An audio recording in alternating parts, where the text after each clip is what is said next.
Surah 58, Al-Mujadilah, the contention. In the name of Allah, the most merciful, the most compassionate. Allah has surely heard the words of her who contends with you concerning her husband and complains to Allah. Allah hears what both of you say. Verily, Allah is all-hearing, all-seeing. Those among you who divorce their wives by declaring them to be their mothers, such are not their mothers, none are their mothers except those who gave birth to them. Indeed, what they say is highly contemptible and false. Verily, Allah is most pardoning, most forgiving. Those who declare their wives to be their mothers and thereafter go back on what they have said shall free a slave before they may touch each other. That is what you are exhorted to do. Allah is fully aware of all your deeds.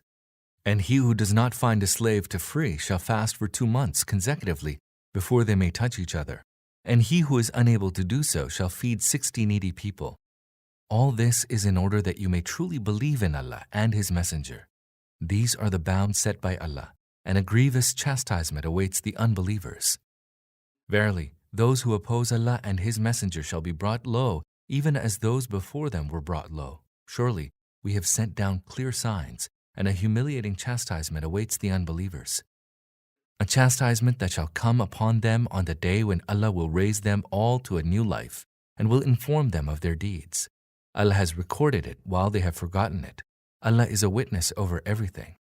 Are you not aware that Allah knows whatever is in the heavens and whatever is in the earth?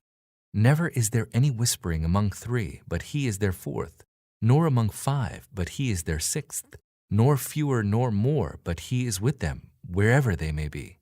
And then He will tell them on the day of judgment all that they have done. Surely Allah knows everything. Have you not seen those who were forbidden to whisper, and yet they engaged in what they had been forbidden? They secretly converse among themselves concerning sin and transgression and disobedience to the Messenger. And when they come to you, they greet you in a manner that Allah does not greet you, and say to themselves, why does Allah not chastise us for these utterances of ours? Hell it is that shall suffice them, and in it they will burn. How woeful is their destination. Believers, when you converse in secrecy, let that not be concerning sin and transgression and disobedience to the Messenger. Rather, converse concerning virtue and piety, and fear Allah to whom all of you shall be mustered. Whispering is an act of Satan, one that aims at causing grief to the believers, yet without Allah's leave no harm can be caused to them. So, in Allah should the believers put all their trust. Believers, when you are told, make room for one another in your assemblies, then make room. Allah will bestow amplitude on you. And when it is said, rise up, then rise up. Allah will raise to high ranks those of you who believe and are endowed with knowledge. Allah is well aware of all that you do. Believers, when you come to the Messenger for private consultation, offer some charity before your consultation with him. That is better for you and more conducive to purity.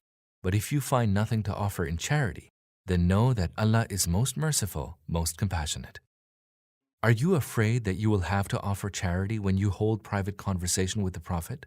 But if you are unable to do so and Allah pardons you, then establish prayer and pay zakah and obey Allah and His Messenger.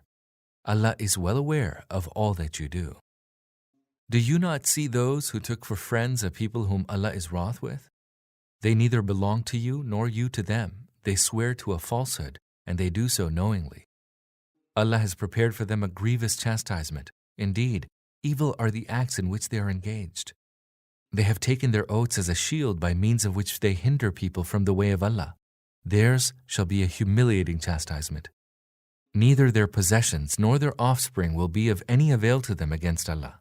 They are the people of the fire. Therein they shall abide. On the day when Allah will raise them all from the dead, they will swear before Him as they swear before you today, thinking that this will avail them. Behold, they are utter liars. Satan has gained mastery over them and has made them neglect remembering Allah. They are the party of Satan. Behold, the party of Satan will be the losers.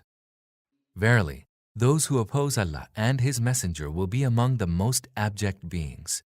Allah has written, surely I will prevail, I and my messengers. Verily, Allah is most strong, most mighty. You shall not find a people who believe in Allah and the last day befriending those who oppose Allah and His Messenger, even though they be their fathers or their sons or their brothers or their kindred. He has inscribed faith in their hearts and has strengthened them with a spirit from Him, and He shall make them enter gardens beneath which rivers flow. Therein they shall abide. Allah is well pleased with them, and they are well pleased with Him. They belong to Allah's party. Verily, Allah's party shall prosper.